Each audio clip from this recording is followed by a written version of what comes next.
The massive alien warship Eternal Dominion drifted through the void like a predator stalking prey. Its hull, dark as the space between stars, stretched for nearly 10 kilometers.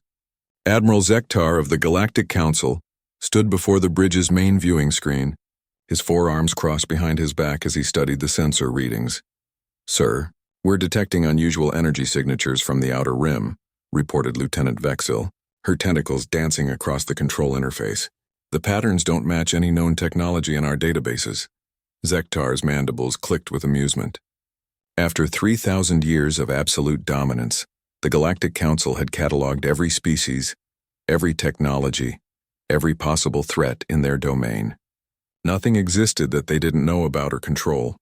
"Probably just another primitive civilization trying to reach the stars," he said dismissively. "Log it for the next cleansing wave." The Galactic Council had perfected the art of species management long ago. When they discovered a new race, they followed a simple protocol. If the species showed potential for useful labor or resources, they were enslaved. If they posed any possible future threat, they were eliminated. It was efficient, clean, and had worked perfectly for millennia. Vexil's tentacles suddenly froze over her console. "Admiral, the signatures are getting stronger. Much stronger. And they're moving toward us." Before Zektar could respond, the main screen flashed with blinding light. When the brightness faded, a fleet of ships unlike anything in Council records hung in space before them. The vessels were sleek and angular, with smooth white hulls that seemed to absorb and reflect light in impossible ways. Strange symbols glowed along their sides in brilliant blue. "Impossible," Zektar whispered. His species had ruled the galaxy for over 5,000 years. They had destroyed countless civilizations that might have challenged them.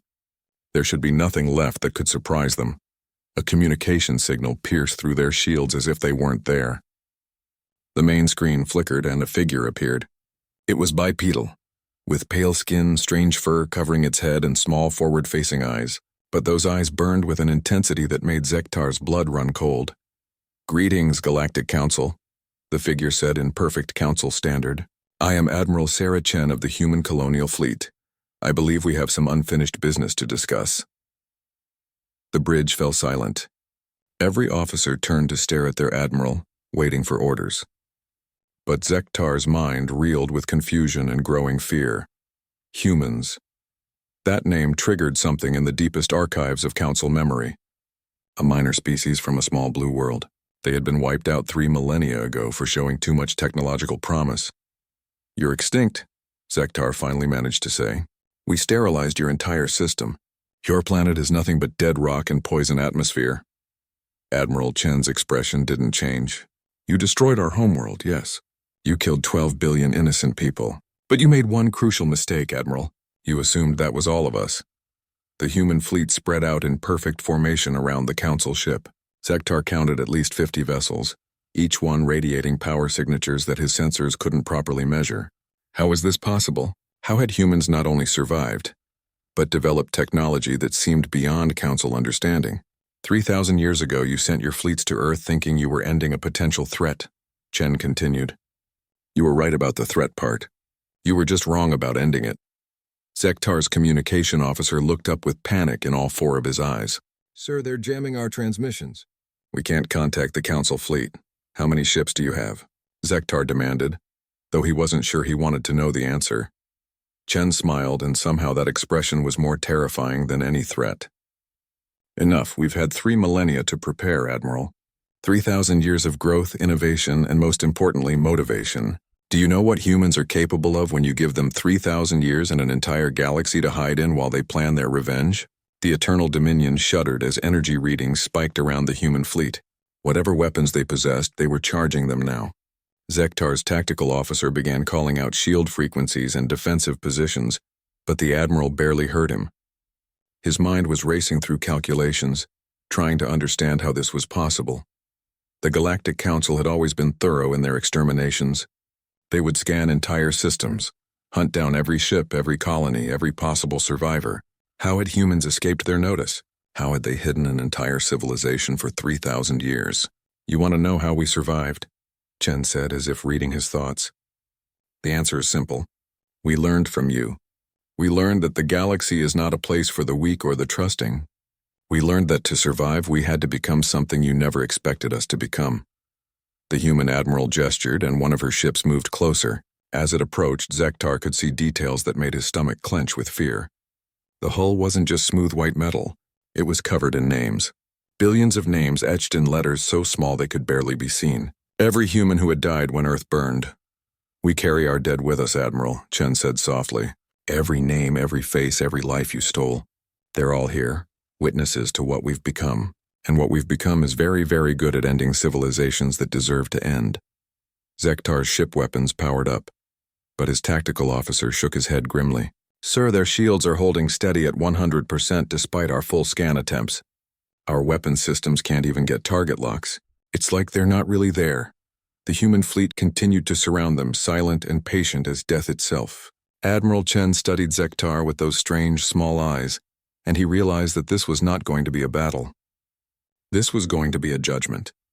After 3,000 years of believing they were the ultimate power in the galaxy, the Galactic Council was about to learn what apex predators actually looked like.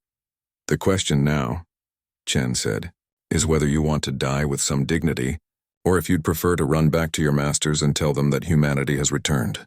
Either choice is acceptable to us." In the cold silence of space, surrounded by ghosts made manifest, Admiral Zektar finally understood what true terror felt like. Council High Command buzzed with activity as emergency alerts flooded every system across the galaxy. Admiral Zektar's transmission had arrived barely an hour ago, and the implications sent shockwaves through the highest levels of galactic government. Supreme Chancellor Mordak stood in the center of the war room, his massive form towering over the tactical displays. His species, the Vortani, had been the architects of the Galactic Council's rise to power. Their philosophy was simple: absolute control through absolute force.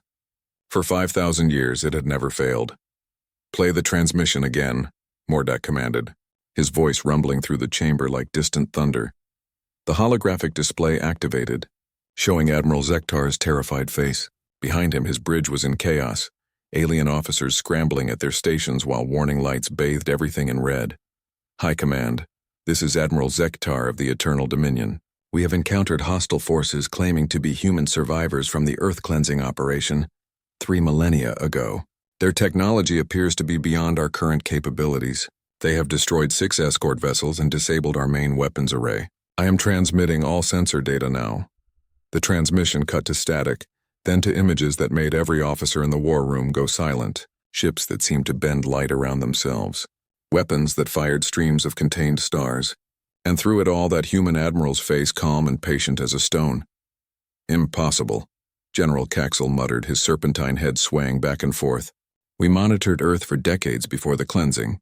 We tracked every ship, every colony vessel, every possible escape route. The humans were contained to their single system." Supreme Chancellor Mordak studied the data streams flowing across his personal display. The human ships showed technology signatures unlike anything in Council databases. Their shields operated on principles that seemed to violate known physics. Their weapons generated energy outputs that should have been impossible for vessels of their size.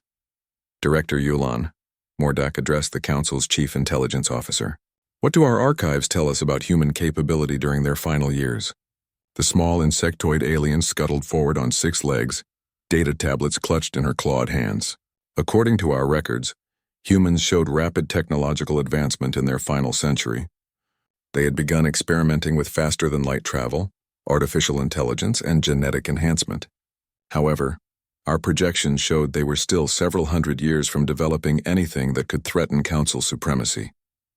"Your projections were wrong," Mordak stated coldly. "The question now is how wrong were they and what exactly are we dealing with?" The war room's main display switched to a galactic map, showing the outer rim sectors where the human fleet had been detected. Red warning indicators began appearing across dozens of systems as reports flooded in from Council monitoring stations.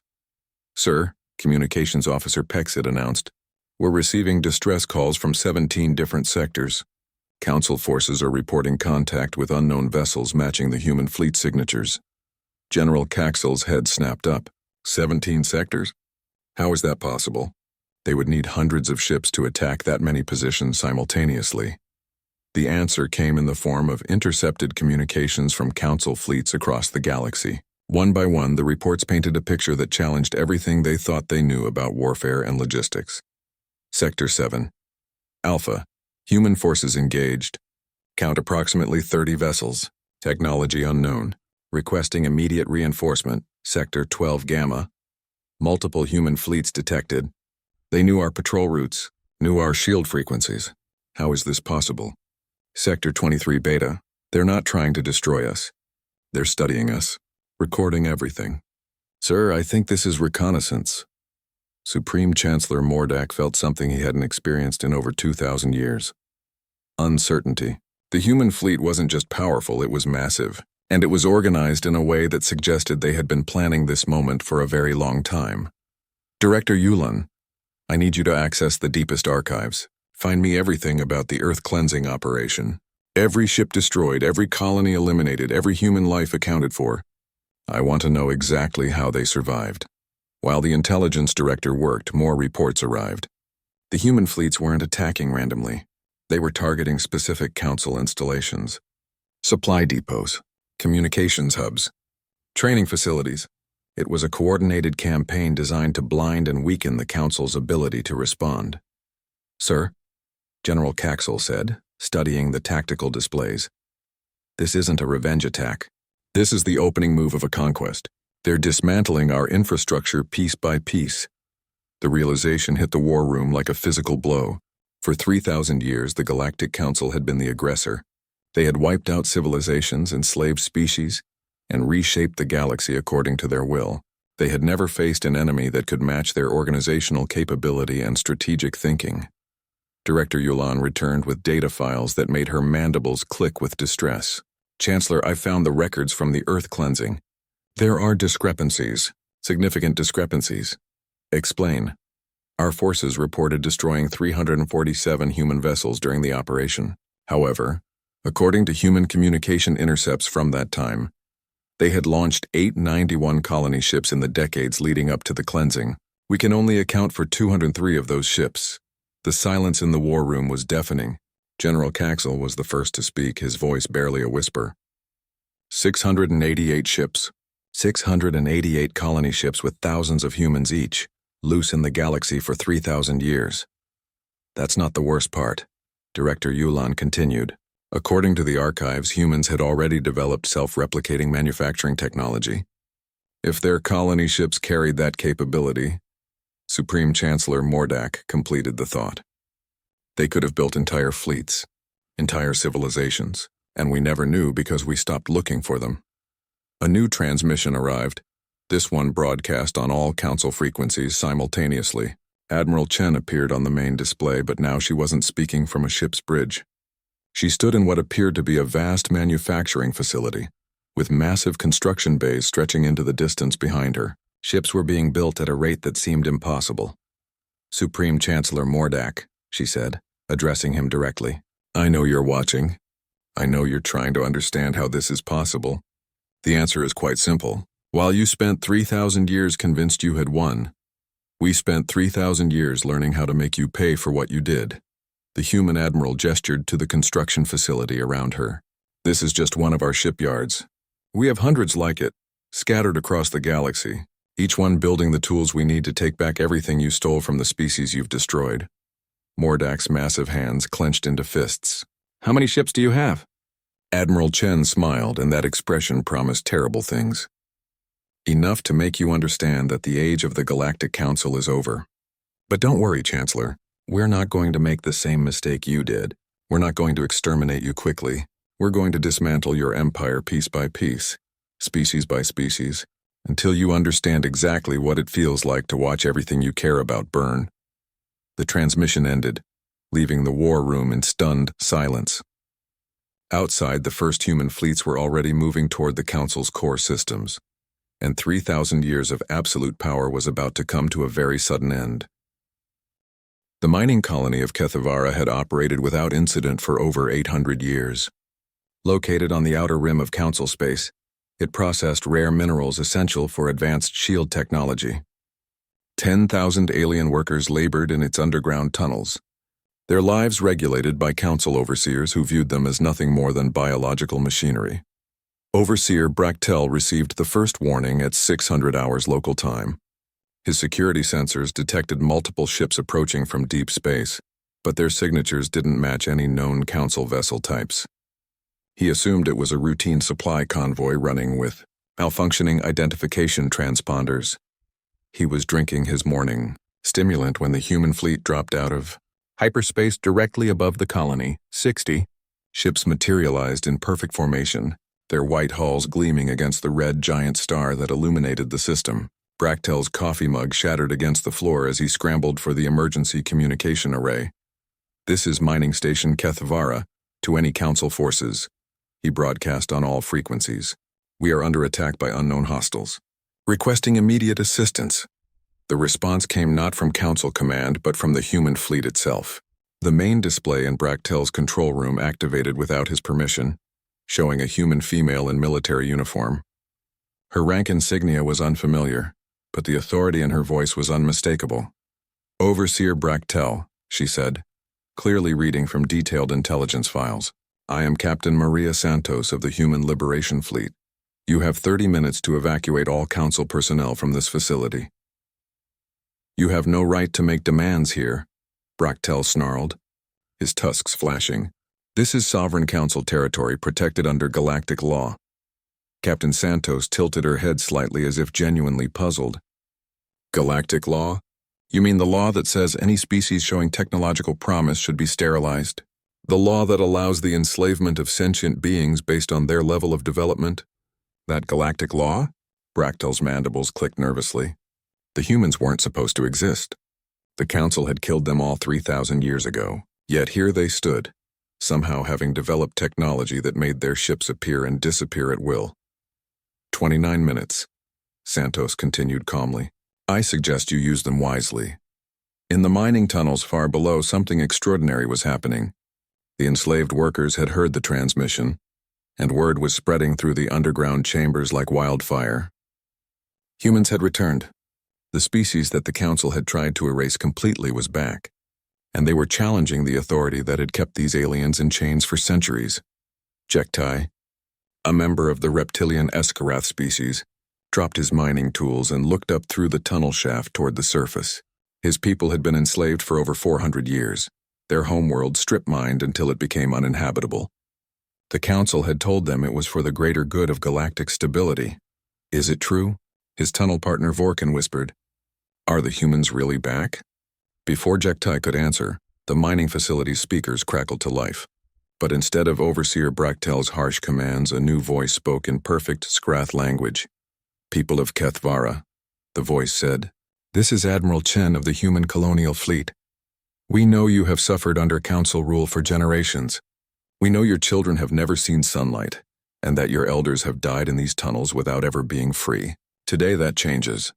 Throughout the underground complex, 10,000 enslaved aliens stopped working and listened."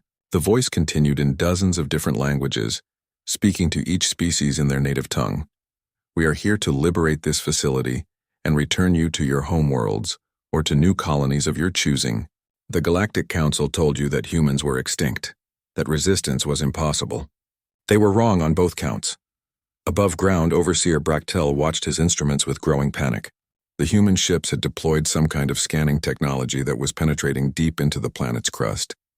They weren't just studying the facility's defenses. They were mapping every tunnel, every chamber, every location where enslaved workers might be trapped if the Council decided to use them as hostages. 15 minutes remaining, Captain Santos announced. "I should mention that we've detected weapon emplacements designed to collapse the mining tunnels in case of rebellion. Those weapons have been disabled. We've also taken the liberty of unlocking all the detention facilities." Brachtel's blood ran cold. The detention facilities housed workers who had been caught trying to escape, or who had shown signs of organizing resistance.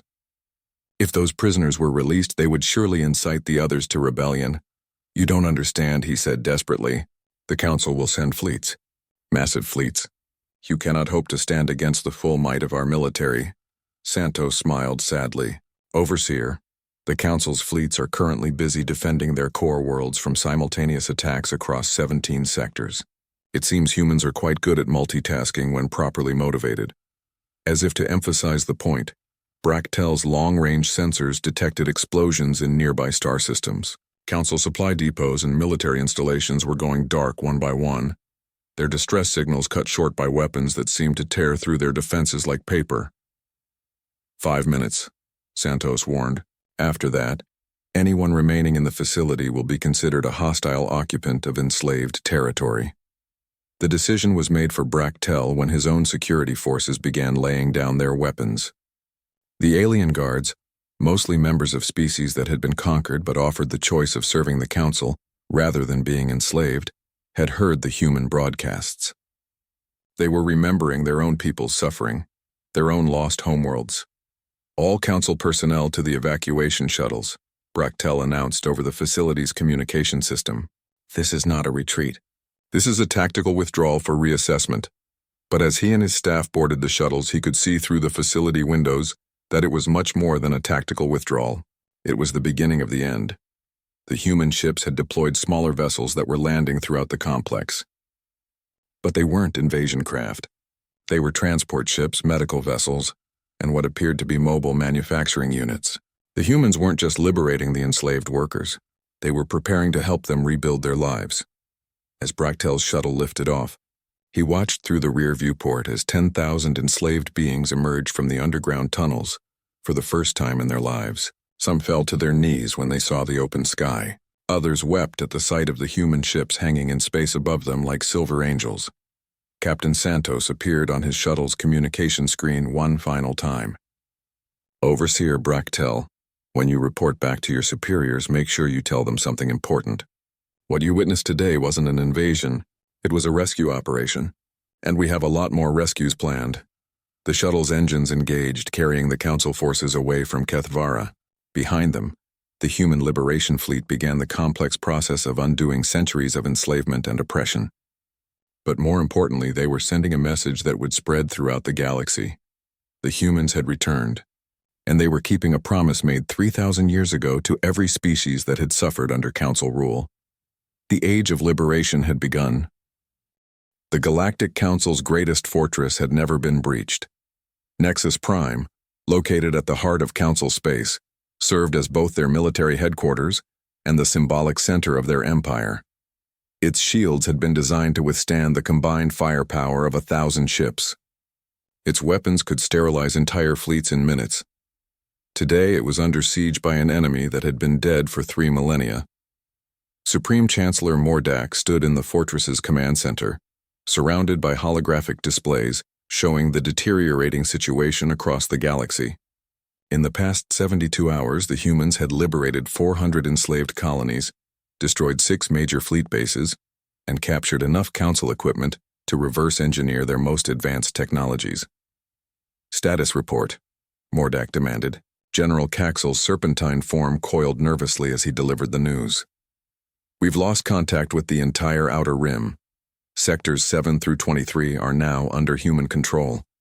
Our supply lines have been severed, and Admiral Zektar's fleet was completely destroyed attempting to retake the Kethvara system.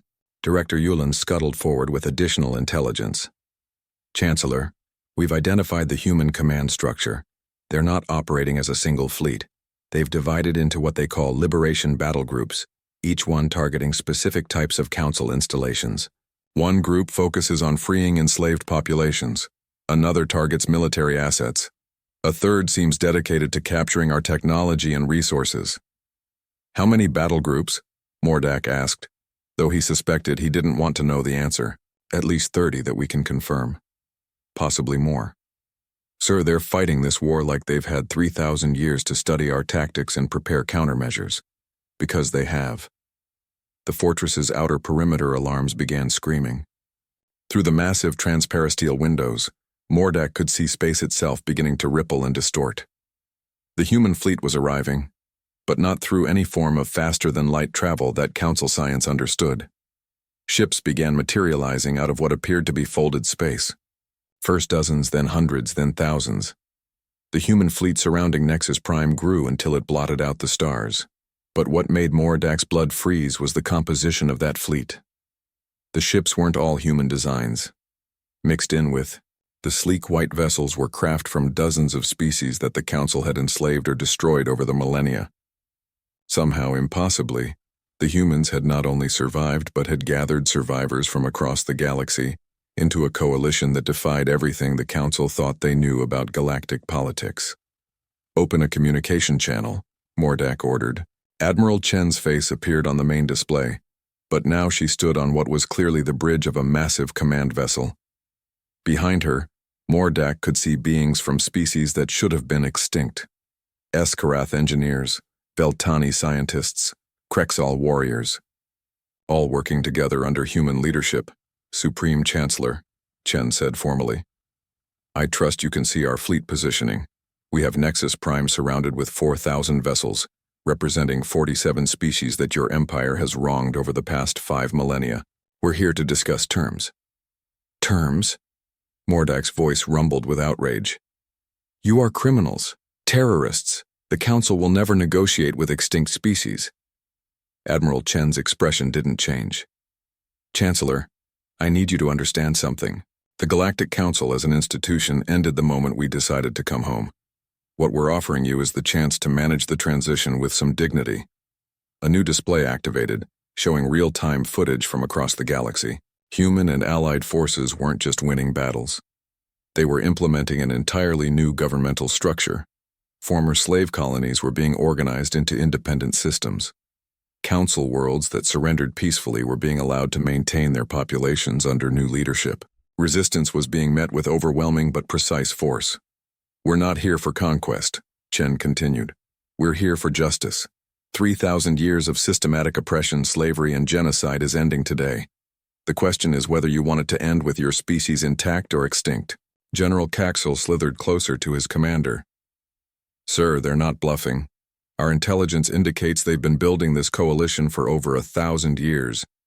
The humans didn't just survive our cleansing. They used it as proof to other species that the Council could never be trusted." Director Yulin added her own disturbing intelligence. "Chancellor, we've intercepted communications from the human fleet. They have detailed records of every species we've eliminated, every world we've sterilized, every crime we've committed in the name of galactic order. They've been documenting everything." On the main display, Admiral Chen gestured to something off-screen. The view pulled back to reveal the true scale of the human command vessel. It was massive, easily the size of a small moon. But carved into its hull, in letters kilometers high, were the names of every species the Council had destroyed. It was a monument to the dead, and a promise that their sacrifices would not be forgotten. "The ship you're looking at is called Memorial," Chen explained. "It took us 800 years to build, and it serves as both our command center and our reminder of why we're here. Every name on this ship represents a people that deserve to live, to grow, to reach their potential. Your empire stole that from them." Mordak felt something he had never experienced before: the weight of consequence. For 5,000 years, the Council had acted without considering that their victims might someday return to demand justice. They had built their power on the assumption that the strong could always prey upon the weak without repercussion. "What are your terms?" he asked finally. "Complete surrender of all Council military forces, dissolution of the Council government, return of all enslaved populations to their homeworlds or colonies of their choosing, and trials for war crimes for everyone who participated in the systematic oppression of sentient species." "And if we refuse?" Admiral Chen's image was replaced by tactical displays showing the firepower arrayed against Nexus Prime. The human fleet alone could reduce the fortress to atoms. Combined with their alien allies, they possessed enough military force to sterilize every Council world simultaneously. "If you refuse," Chen's voice said over the tactical display, "then you'll discover what it feels like to be on the receiving end of a total war. Your species will learn what it means to watch your homeworlds burn, your children die, and your civilization crumble, just like you taught so many others." The fortress shuddered as human ships moved into closer attack positions. But they weren't just positioning for assault. They were broadcasting on all frequencies, transmitting the truth about the Council's crimes to every world in their empire. Populations that had lived under Council rule for millennia were learning, for the first time, the full extent of what had been done in their names. "You have 1 hour to decide, Chancellor," Admiral Chen announced. "After that, we begin the final phase of liberation, with or without your cooperation." As the communication ended, Supreme Chancellor Mordak looked around his command center at the faces of his officers. For the first time in 5,000 years, the Galactic Council faced an enemy that was not only stronger than them, but morally superior. And in that moment, Mordak finally understood what every species they had destroyed must have felt in their final moments: the terror of facing a judgment they could not escape. The surrender came not with fanfare, but with a simple transmission that echoed across the galaxy. Supreme Chancellor Mordak's voice, stripped of its former authority, spoke words that officially ended 5,000 years of galactic tyranny. By order of the Galactic Council High Command, all Council forces are to cease hostilities immediately and surrender to human liberation forces. The Council hereby acknowledges defeat and submits to the authority of the Human Colonial Alliance. Admiral Sarah Chen stood on the bridge of the memorial, watching as Council ships across 40 star systems powered down their weapons and opened their airlocks to human boarding parties. It should have felt like victory, but Chen knew that the real work was only beginning. "Admiral," her communications officer reported, "we're receiving surrender confirmations from all major Council installations. Total count is approximately 12,000 ships and 800 orbital facilities." Chen nodded, but her attention was focused on the massive holographic display showing the galactic map. Red zones indicated areas still under Council control. Green zones showed liberated territories. Yellow zones marked regions where fighting was ongoing as local Council commanders refused to accept the surrender order. Status on the slave colonies? "Liberation operations are proceeding ahead of schedule," reported Colonel Marcus Webb, her chief of staff. "We've freed approximately 40 million beings from Council labor camps. Medical teams are reporting widespread malnutrition, genetic damage from radiation exposure, and psychological trauma that will take decades to address." The scope of the humanitarian crisis was staggering. The Council hadn't just enslaved other species. They had systematically broken them down physically and mentally to ensure compliance. Entire generations had been born in captivity, knowing nothing but servitude. And the resistance movements? Colonel Webb's expression brightened slightly. "Better than expected. The Scrath resistance has emerged from hiding after 400 years underground. The Veltani survivors are providing crucial intelligence about Council technology. The Krexal warrior clans want to join our military operations against the remaining Council holdouts." Chen studied the tactical displays, considering the complexity of managing a galactic revolution. The human leadership had spent centuries planning for this moment, but the reality of governing former Council territory was proving even more challenging than the military campaign. "Admiral," her intelligence chief interrupted, "we're receiving a priority transmission from Earth." Chen's breath caught in her throat. Earth, the burned homeworld that had started this 3,000-year journey. No human had set foot on Earth since the Council's sterilization, but reconnaissance probes had been monitoring the planet for centuries.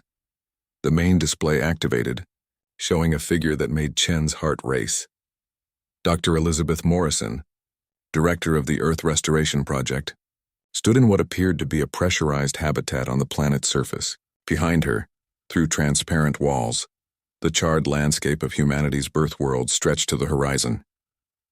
"Admiral Chen," Dr. Morrison said, "I'm transmitting this message from the ruins of Geneva, Switzerland. After 800 years of atmospheric processing and genetic engineering, Earth's biosphere is finally stable enough to support human life again." The bridge fell silent as the implications sank in. For 3 millennia, Earth had been a poisoned grave, a monument to the Council's cruelty. Human colonies across the galaxy had carried soil from Earth with them, preserving pieces of their homeworld in the hope that someday they might return. "The oceans are clean," Morrison continued. "The atmosphere is breathable. We've successfully reintroduced thousands of plant and animal species from genetic samples preserved in the colony ships. Earth is ready for its children to come home." Chen felt tears streaming down her face as she watched footage of Earth's recovery. Green forests where there had been only ash. Blue oceans where there had been only poison. The planet that the Council thought they had murdered forever had been slowly, carefully brought back to life by humans who never forgot where they came from. "There's more. Admiral," Morrison said, her voice breaking with emotion. "We've found them. The Memorial Gardens. Every colony ship that fled Earth before the Council attack left genetic samples and cultural artifacts in hidden vaults. We have the DNA of every human who died in the sterilization. We can bring them back." The implications hit Chen like a physical blow, not just Earth's restoration, but the resurrection of an entire civilization. The 12 billion humans who had died when the Council burned their world could live again, could see the justice that had been won in their names. "Begin the revival process immediately," Chen ordered. "But carefully. We need to prepare counseling and integration programs. These people will need time to understand what happened, what we've become." As the transmission from Earth ended, Chen turned her attention back to the immediate challenges. The galaxy was in chaos, and humans were now responsible for managing that chaos. Former Council worlds were declaring independence. Slave species were demanding reparations, and resistance groups were emerging from hiding to claim territory their people had lost centuries ago. "Admiral," her diplomatic advisor announced, "we're receiving requests for asylum from Council species whose governments participated in the enslavement programs. Apparently not all Council citizens supported their empire's policies." This was the complexity Chen had feared. The Galactic Council hadn't been a monolithic evil empire. It had been a complex civilization with billions of individuals, many of whom had been trapped in a system they couldn't escape. Some Council species had been coerced into compliance. Others had genuinely believed the propaganda about galactic stability and the greater good. "Establish refugee processing centers on uninhabited worlds," Chen decided. "Anyone who can prove they opposed Council policies or were forced to participate will be given sanctuary. But make it clear that cooperation with our war crimes tribunals is not optional." The liberation of the galaxy was revealing uncomfortable truths about the nature of oppression. Some enslaved species wanted revenge against their former masters. Others simply wanted to be left alone to rebuild their civilizations. A few were demanding the right to enslave Council species in return for centuries of suffering. "We cannot become what we fought against," Chen announced to her senior staff. "Justice, not revenge. Liberation, not conquest. We've seen what happens when a civilization believes that might makes right." A new priority signal interrupted her briefing. The main display showed Captain Santos from the Kethavara Liberation.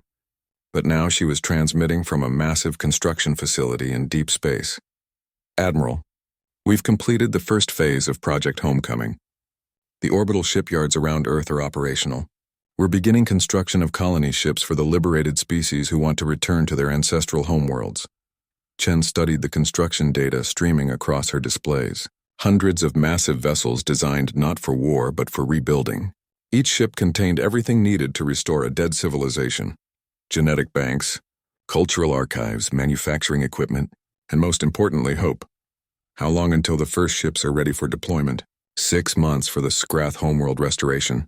Their planet just needs atmospheric scrubbing and ecosystem renewal. The Veltani homeworld will take longer. The Council strip-mined it completely, so we'll need to rebuild from the core up. Chen nodded, then made a decision that would define humanity's role in the new galaxy. "Captain Santos, I'm authorizing unlimited resources for the homeworld restoration projects. Every species that the Council destroyed will have the chance to rebuild their civilization exactly as they choose." The transmission ended, leaving Chen alone with the weight of responsibility that came with galactic liberation. The easy part was over. They had defeated the Council's military, captured their leaders, and freed their slaves. Now came the difficult work of building something better. "Admiral," Colonel Webb said quietly, "there's something else. Intelligence reports indicate that several Council species are requesting to join the Human Colonial Alliance. They want to be part of whatever we're building." Chen smiled for the first time in days. Perhaps the most important victory wasn't military at all. It was the recognition by former enemies that humans had something worth joining. After 3,000 years of planning revenge, they had somehow managed to become an ideal worth fighting for. The galaxy would be rebuilt, but not as an empire.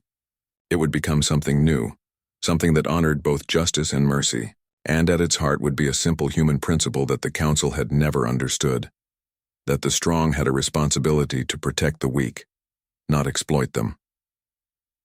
The age of empires was over. The age of cooperation had begun.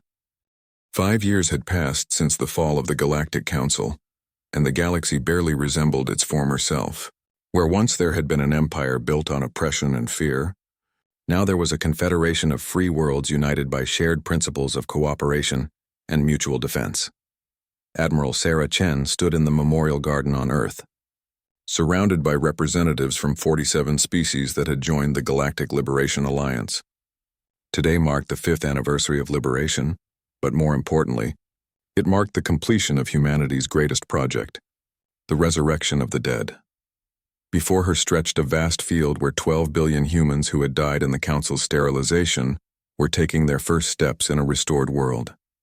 The genetic resurrection program had been humanity's gift to itself, and proof that some wounds could be healed, even after 3 millennia.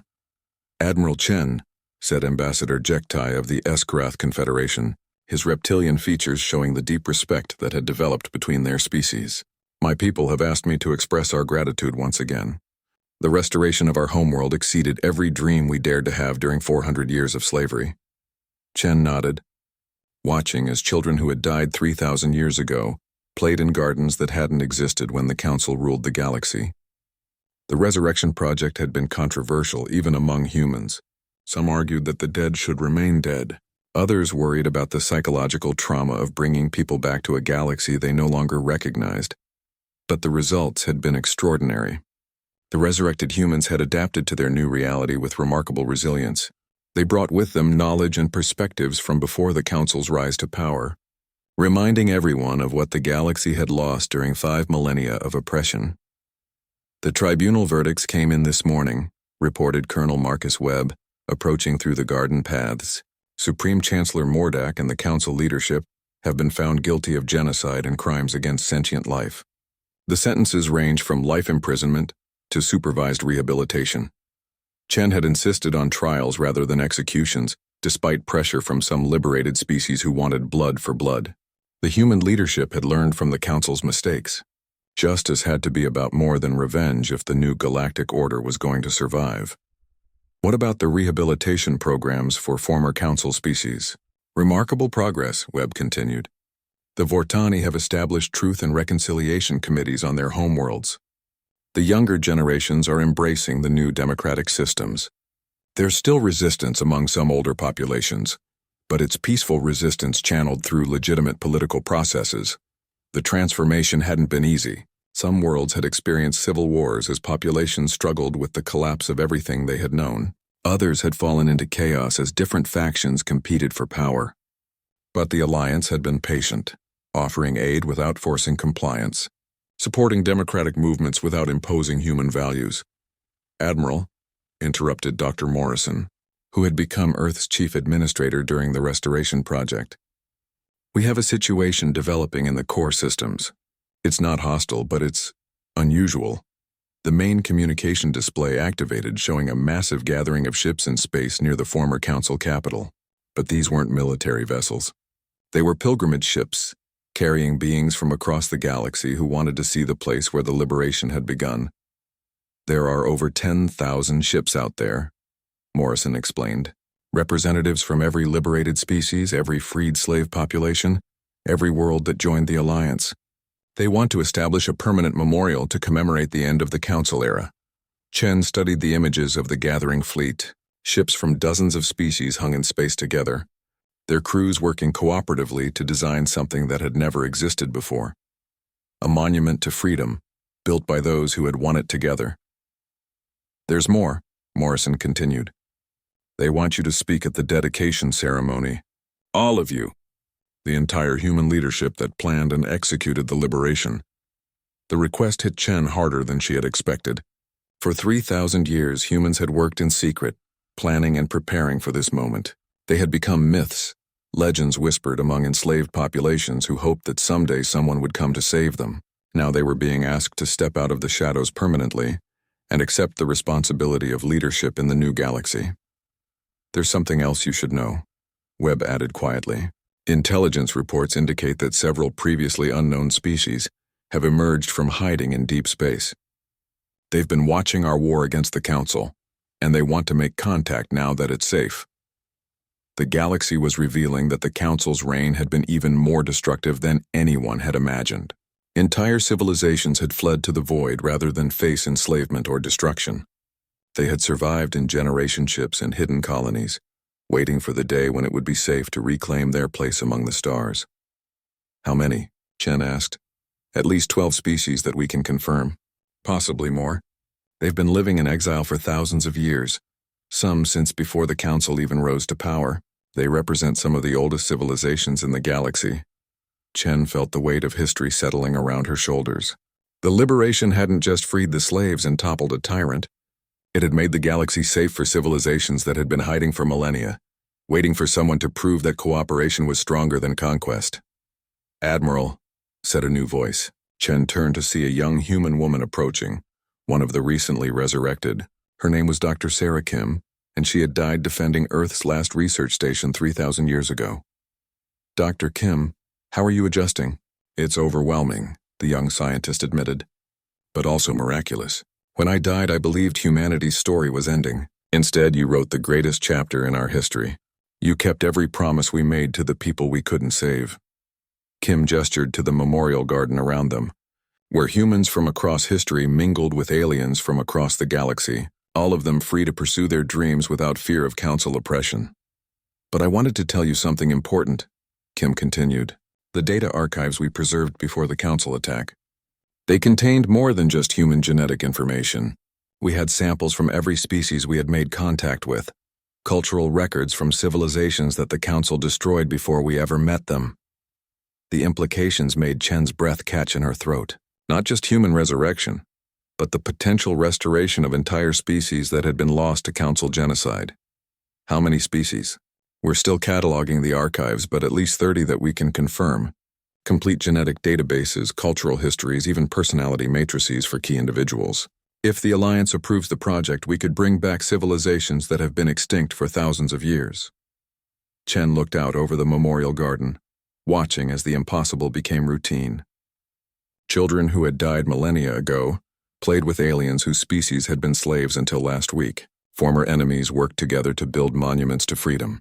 The dead had returned to help the living build a better future. "Dr. Kim," Chen said finally, "begin the preparations, but carefully, and only with the full consent of the Galaxy Alliance Council. We've learned that some decisions are too important for any one species to make alone." As the sun set over Earth's restored landscape, Admiral Chen realized that humanity's 3,000-year journey was complete. They had returned home not as conquerors, but as liberators. They had kept faith with their dead and built a future worthy of their sacrifice. The galaxy was free, and in that freedom, everyone had found their way home.